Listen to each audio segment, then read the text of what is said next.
Hi guys, so today we're going to be comparing private universities in Nigeria and universities abroad. My name is Bina, and in case you're new around here, this is the medical series. Most of the things I say are based on my experience and information I have. So you may disagree with me on some point, and that is okay, that's fine.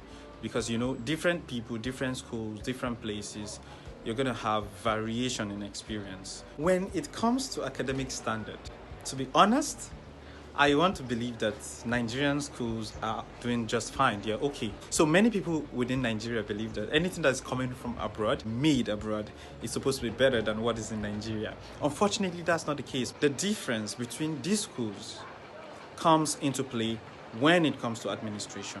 In an attempt to make this video short and at the same time cover all the points given to me, I'll try as much as possible to be very precise. How easy is it to get the admission? So the last information I have about private schools in Nigeria, it used to be that if you have the money and you have the results, right? So you can actually get admission into Nigerian university. Over time, things started changing. So I'm not still sure if it is very easy to get admission in Nigeria. How easy is it to get admission in medical schools abroad? I'm not going to say this is true for all universities. As long as you have your results complete and your travel document and proof of financial support, you should be able to get an admission.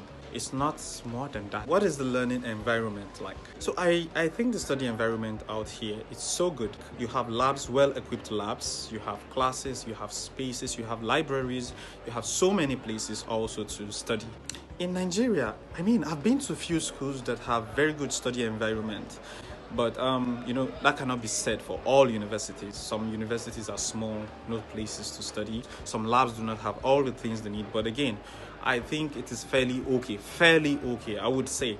But out here, it is very good. The next point of consideration is teacher-student relationship. Now, this is the place we have a big problem in Nigeria. There is a God-student relationship between the lecturers and the students in Nigeria. They feel like gods. You do not deserve to stand where they stand. You have to worship them. But out here, it's so rare. Yes, there are lecturers out here who behave like witches and wizards, if you know what I'm talking about. Out here, the lecturer-student relationship is so good. You can talk to your teachers anytime. You can send them messages, you can send them emails, and they will respond as soon as possible. And some of them even want to take you out to see their patients, join them in surgeries and stuff like that. Students are supposed to be able to talk to their teachers. They're supposed to be able to ask their teachers questions whenever they feel like. Not a situation where you're scared to talk to your teacher. Those difficulties you hardly find out here. Some of the teachers don't even know your name. They don't care. Don't give a damn. All they need to know is, do you understand this? Do you not understand it? Let me explain this to you. Whenever you have a problem, just give me a call.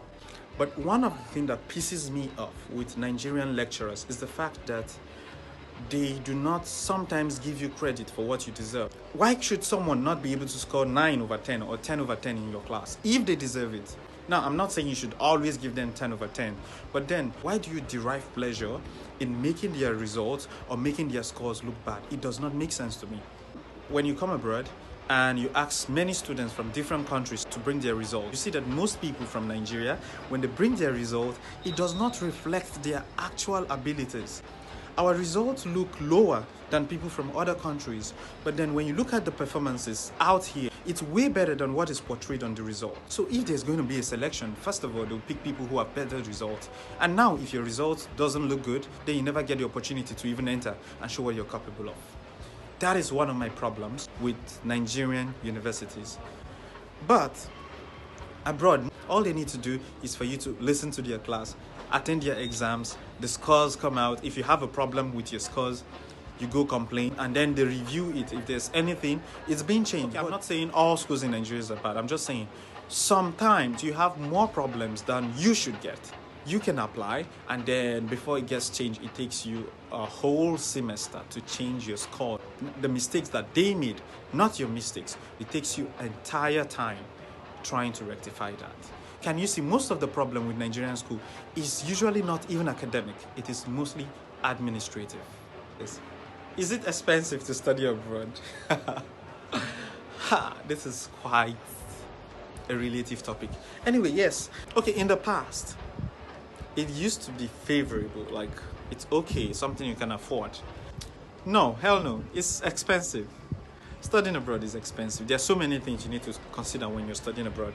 You don't just consider your school fees and your accommodation and food. No, that's not all there is to it. There's health insurance, visa issues, pay for electricity, you pay for water, internet bills you need to pay. It's quite expensive by the time you put all these things together. But then some countries are cheaper than the others, so you just need to find the places where you think you can afford.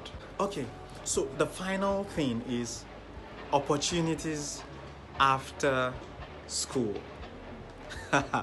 This is a very big topic.